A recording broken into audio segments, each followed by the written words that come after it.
जो समाज को विभेद करने की नई राजनीति है वो फिर से एक नई राह पकड़ लेगी और ये देश हित में नहीं। और अब आपने एक ऐसा फार्मूला तैयार कर लिया कि ऐसे वर्ग के साथ फिर से डिस्क्रिमिनेशन की एक नई अवधारणा तैयार होगी जो क्रीमी लेयर में चला गया है। अम्बेडकरवादी हो गए हैं, बुद्धिस्ट हो गए हैं।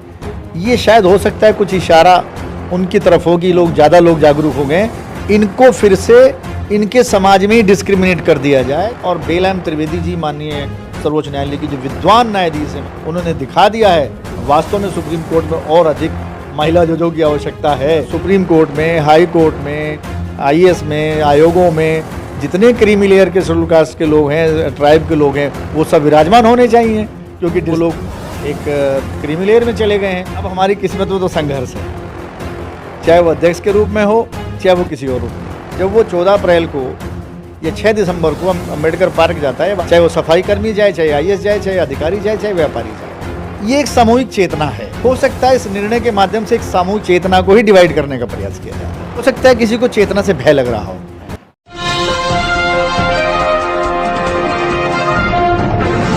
साथियों नमस्कार, मैं हूं नीरज पटेल और आप देख रहे हैं नेशनल जनमत। SC ST को लेकर सुप्रीम कोर्ट ने जो निर्णय लिया, सियासत से परे उसको समझने की कोशिश कर रहा हूं। और इसी समझने की कोशिश में मेरी मुलाकात हुई अर्जुन देव भारती जी से। न सिर्फ आप सचिवालय में ज्वाइंट सेक्रेटरी के पद पर तैनात हैं, बल्कि सचिवालय संघ के अध्यक्ष भी हैं। चूंकि आप एक जिम्मेदार संघ के पदाधिकारी भी हैं, तो स्वाभाविक तौर पर आपने इस निर्णय को अभी तक समझ लिया होगा। मैं दर्शकों तक इस बात को पहुंचाना चाहता हूं कि तमाम सारे लोगों के मन में भ्रांति भी है। कुछ को लग रहा है कि निर्णय ठीक है, अंदर से गुदगुदा रहा है। कुछ को लग रहा है कि ये इसमें जो क्रीमी लेयर की बात कर दी वो गलत है। आप किस नज़रिए से देखते हैं? माननीय सुप्रीम कोर्ट के निर्णय से क्रीमी लेयर का जो सिद्धांत SC ST के आरक्षण पर लागू कर दिया गया है, वो सिद्धांत इस पर लागू नहीं होता।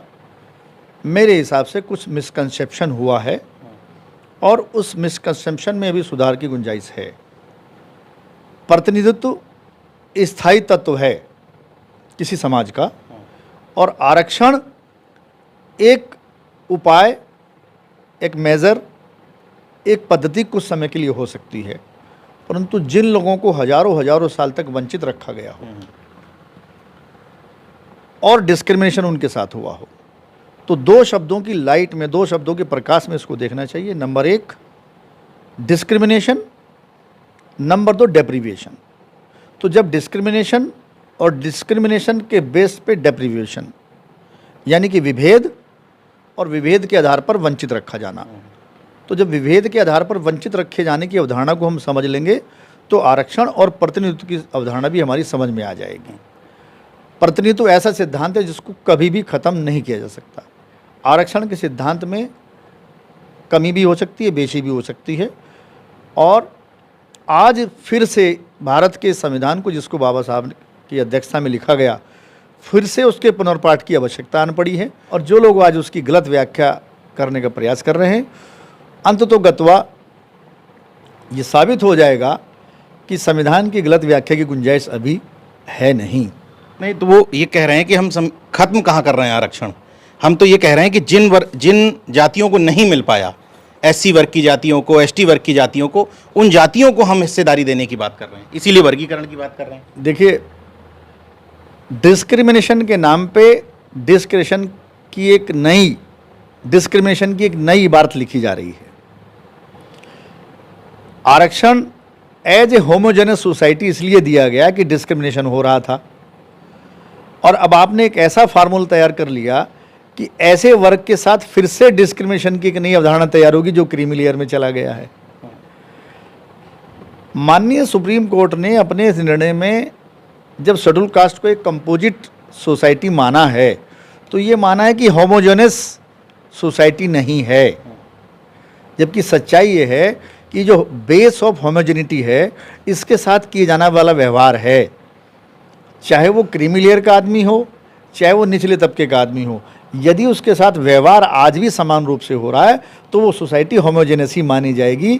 इसमें किसी भी भेद की गुंजाइश नहीं है। ये कहना कि केवल एक तबका ही उसका लाभ ले रहा है, मैं इस बात से सहमत नहीं हूँ। क्यों? क्योंकि सेवा में भी वर्गीकरण है। क्लास 1 सर्विसेज हैं, क्लास 2 सर्विसेज हैं, क्लास 3 सर्विसेज हैं और क्लास 4 सर्विसेज हैं। क्या क्रीमी लेयर का सिद्धांत लागू होने के बाद क्रीमी लेयर के बच्चे क्लास 4th की सेवाओं में भी जाने लगेंगे या सफाई कर्मी के लिए भी अप्लाई करने लगेंगे? ऐसा नहीं है। उसमें भारत के समाज का जो वर्गीकरण हुआ है वो पेशों के आधार पर हुआ है। सबसे बड़ी दिक्कत ये है कि जब लोग पेशा बदलने का प्रयास करते हैं तो प्रिवेंटिव एक्शन लिया जाता है, पेशे में अपना पेशा मांगते हैं तो प्रिवेंटिव एक्शन लिया जाता है। और गवर्नमेंट अफर्मेटिव एक्शन की बात करती है और दूसरा डिस्क्रिमिनेशन ऑर्डर लेके आती है। तो ये अवधारणा केवल एक भ्रामक अवधारणा है।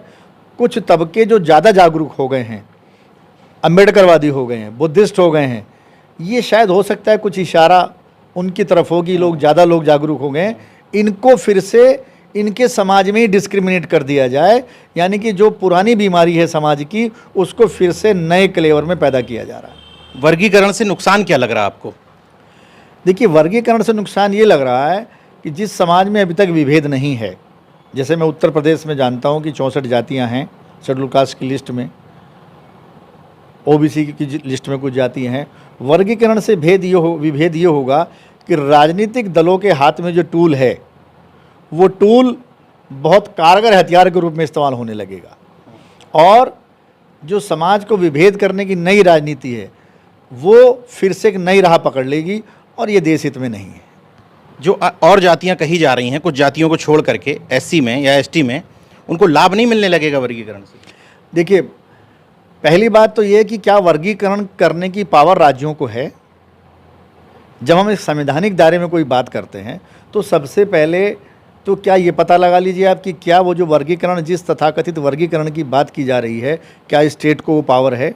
भारत के संविधान में मुझे नहीं लगता कि किसी अनुच्छेद में स्टेट को ये पावर दी गई हो। पिछले 20 सालों से हम भी उत्तर प्रदेश में रहते हैं, तमाम 17 जातियों को प्रयास किया जा रहा है, मगर वो चीज़ें क्योंकि वो राष्ट्रपति के हाथ में है, राष्ट्रपति महोदय जब उसको नोटिफाई कर देंगे उसके बाद वो थ्रू दी पार्लियामेंट होगा, तो ये एक वाया मीडिया निकालने का प्रयास है और ये भी मुझे सफल होता नहीं लग रहा, क्योंकि आधार आप कुछ भी ले लें, आप पावर का यूजरपेशन नहीं कर सकते। आर्टिकल 341 में जो पावर राष्ट्रपति महोदय को है उसको स्टेट एक्सरसाइज नहीं कर सकते। बिहार में तो लेकिन करके रखा है पहले से, दलित महादलित में बंटवारा। देखिए, वो राजनीतिक बात है, वो संवैधानिक बंटवारा नहीं है। संवैधानिक व्यवस्था में सबसे पहले आपको ये देखना होगा कि ये कॉम्पिटेंसी, कॉन्स्टिट्यूशनल कॉम्पिटेंसी किसके पास है, किसके पास नहीं है।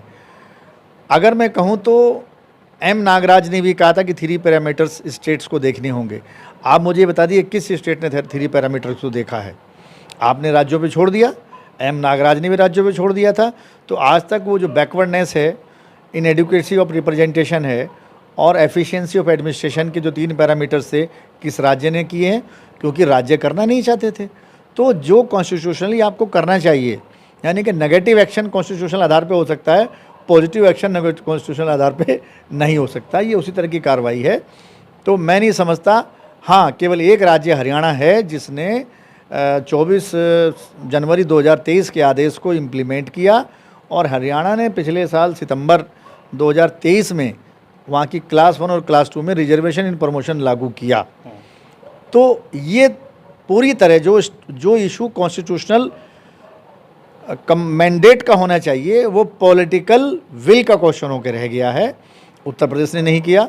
हम लोग बहुत दिनों से डिमांड कर रहे हैं रिजर्वेशन प्रमोशन की, किसी और स्टेट ने नहीं किया, परंतु हरियाणा को लगा, उसको आवश्यकता, हरियाणा ने कर दिया। तो संवैधानिक व्यवस्था में कॉन्स्टिट्यूशनल वैलिडिटी और कॉन्स्टिट्यूशनल कॉम्पिटेंस के आधार पर निर्णय होने चाहिए।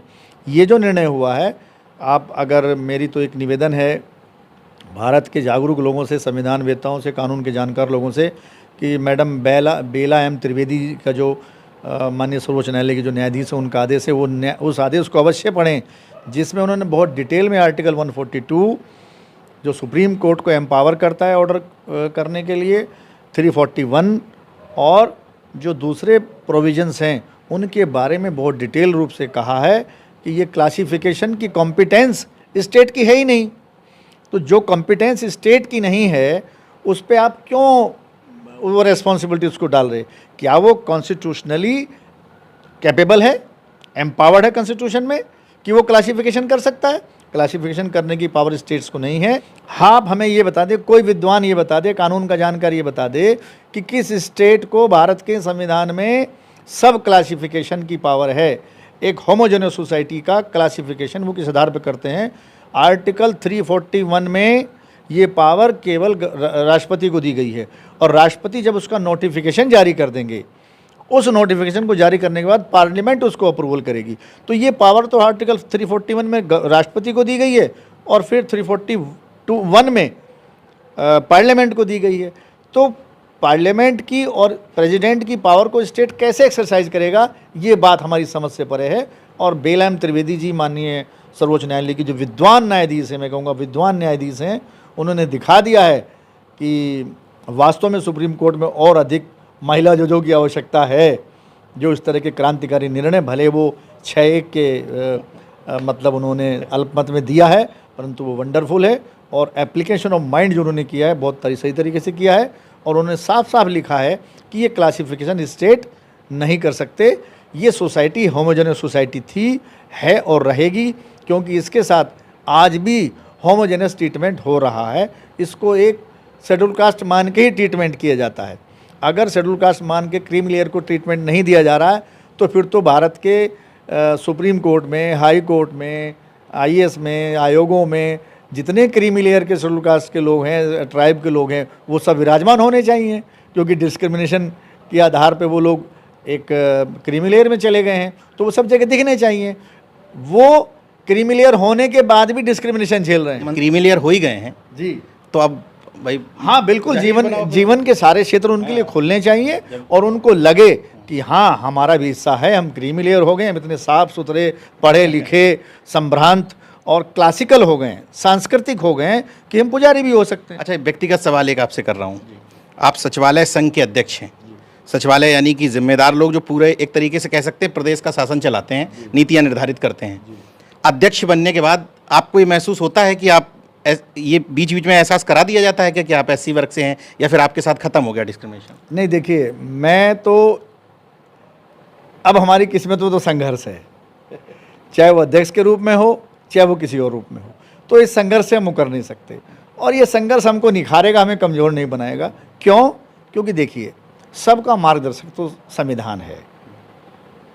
अगर मुझे कोई संघर्ष करना पड़ा तो मैं वहाँ भी संविधान की स्थापना के लिए संघर्ष कर रहा हूँ। मैं अर्जुन देव भारती के लिए संघर्ष नहीं कर रहा हूँ। आप पूरे सचिवालय में पूछ के देख लीजिए किसी से, मैं अगर सचिवालय संघ के रूप में भी कोई संघर्ष कर रहा हूँ, तो मेरा यही कहना है कि भाई संविधान, जो संघ का संविधान है, वो प्रिवेल करेगा। अगर हम अपनी संस्थाओं को और अपने संविधान को बचा के रखेंगे, तो सबका सम्मान, सबका साथ और सबका विकास होता रहेगा। और अगर हम आपस में ही डिस्क्रिमिनेशन के नए नए आधार खोजने लगेंगे, तो चाहे कोई अध्यक्ष बने, कोई राष्ट्रपति बने, कोई प्रधानमंत्री बने, और इन सब बातों को कोई मतलब नहीं है। आप सीधे तौर पे भले ही ना कहें, लेकिन पचा नहीं पा रहे हैं लोग। नहीं, देखिए, मैं इस बात को, संविधान स्थापित करने के लिए मेहनत करनी पड़ती है, चाहे वो बाबा साहब ने की हो, चाहे वो अर्जुन देव भारती करें या कोई और करें। अच्छा, जैसे आपसे तमाम कर्मचारी मिलते रहते हैं, एससी वर्ग के भी, अन्य कुछ जातियों को छोड़कर, जिन जातियों को कहा जाता है कि ये लाभान्वित हो रही हैं, उन जातियों को छोड़कर जो अन्य एससी वर्ग के जब कर्मचारी मिलते हैं आपसे, सचिवालय के या अन्य जगह के, उनके मन में क्या फीलिंग है इस निर्णय को लेकर? देखिए, ये बड़ा मिक्स रिएक्शन है इसके बारे में। अभी आरक्षित वर्गों में जो एक चेतना आई है, वो एक समूह की चेतना है, हेमोजेनस चेतना है। लाभ किसी को मिला हो या ना मिला हो, जब वो 14 अप्रैल को या 6 दिसंबर को अम्बेडकर पार्क जाता है, बाबा साहब के किसी स्थान पर जाता है, तो वो एक होमोजेनस फीलिंग लेके जाता है। चाहे वो सफाई कर्मी जाए, चाहे आईएएस जाए, चाहे अधिकारी जाए, चाहे व्यापारी जाए, ये एक सामूहिक चेतना है।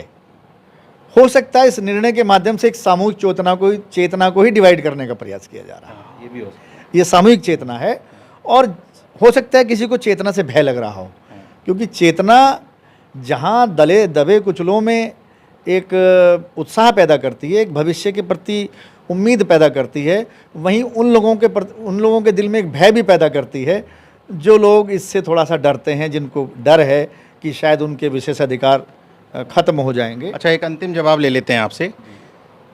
एक पीढ़ी, एक परिवार में कई आईएएस हो गए, यानी कि उसकी तीसरी चौथी पीढ़ी आ गई, जो तर्क दिए गए कि एक पीढ़ी को मिलना चाहिए केवल। किसी परिवार में कोई मुख्यमंत्री हो गया एससी वर्ग से, तो उनके बच्चों को मिलना चाहिए नहीं मिलना चाहिए, इसके पीछे क्या लॉजिक है आपका?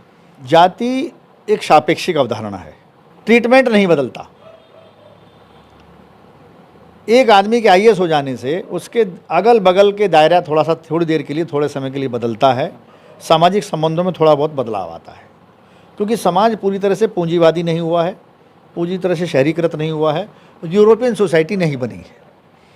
अब क्योंकि यूरोपियन सोसाइटी हम ओवरनाइट बना भी नहीं सकते इसको, तो वो ट्रीटमेंट जो है, मेन बात है ट्रीटमेंट, आपको ट्रीटमेंट किस तरह का मिलता है। तो समाज में वो ट्रीटमेंट के पैमाने नहीं बदलते, और जब नहीं बदलते तो वो जो आदमी आईएएस बना बैठा है, उसके जब वो देखता है कि मेरी जाति के एक आदमी को राजस्थान में, हरियाणा में घोड़ी से उतार दिया गया, तो उसके दिल में भी टीस उठती है। लेकिन अब तो शादियां भी कुछ उतना स्तर नहीं खुला है अभी, लेकिन आईएएस लेवल पर तो शादियां दलित, ब्राह्मण और इस तरह से होने लगी हैं। देखिए, वो दो प्रक्रियाएं भारत में एक साथ चल रही हैं। नया समाज भी बन रहा है और पुराना समाज अपनी पुरानी रूढ़ियों को बचाने में लग रहा है। ये प्रोसेस अच्छा है, अच्छा संकेत है, परंतु इसका समाधान ये नहीं कि उसको फिर से एक नए डिस्क्रिमिनेशन का आधार तैयार कर दिया जाए। अगर किसी दूसरे परिवार में लगातार लोग आईएएस हो रहे हैं, व्यापारी हो रहे हैं, इंडस्ट्रियलिस्ट हो रहे हैं, मंत्री विधायक हो रहे हैं, तो जो लोग 4000 साल से पीड़ा झेल रहे हैं, वंचना झेल रहे हैं, तो अभी तो 75 साल ही हुए हैं, तो मतलब इतनी जल्दी क्या है? ये सवाल दूध पी नहीं पाए क्रीम हटाने की। हाँ, मैं कह रहा हूँ, तो दूध पीने को भी नहीं मिला, सारे बच्चे को भी दूध नहीं मिला अभी तो, और अभी से आप उसको सपरेटा किए दे रहे हैं। तो कम से कम सारे बच्चे पहले दूध पी लें। और समाज देखिए, जैसे जैसे एजुकेटेड होगा, स्वीकार्यता में समय लगता है। केवल दिक्कत स्वीकार्यता की आ रही है। जहाँ हमारे बच्चे यूरोप चले गए तो वहाँ तो सब स्वीकार हो गया, क्योंकि हमारे बच्चे यूरोप चले गए, यूरोपियन कल्चर है। अभी भी हम इतने संकीर्ण हैं कि भारत के अपने लोगों की संस्कृति एक है और तमाम नारे दिए जा रहे हैं, एकता के नारे दिए जा रहे हैं। असल में कुछ लोगों की मानसिक समस्या है कि वो कभी उनको एकता याद आती है और कभी उनको अनेकता याद आ जाती है। तो पॉलिटिकल लाभ के लिए कभी एकता का गीत गाया जाता है और कभी तोड़ने का काम किया जाता है। तो इंटीग्रेशन और डिसइंटीग्रेशन के दोनों प्रोसेस चल रहे हैं। लोगों को ये समझना चाहिए कि स्थायी क्या है। स्थायी है अस्तित्व और सह अस्तित्व। जिसकी समझ में आ जाएगा, उसके राजनीति के मानदंड भी बदल जाएंगे और पैमाने भी बदल जाएंगे। फिर इंटीग्रेशन के लिए नारा नहीं लगाना पड़ेगा और डिसइंटीग्रेशन के लिए नारा भी नहीं लगाना पड़ेगा।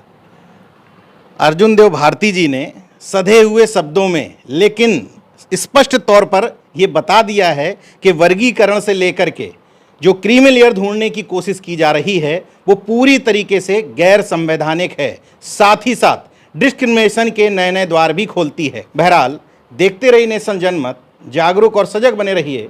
जय विज्ञान, जय संविधान, जय लोकतंत्र। धन्यवाद।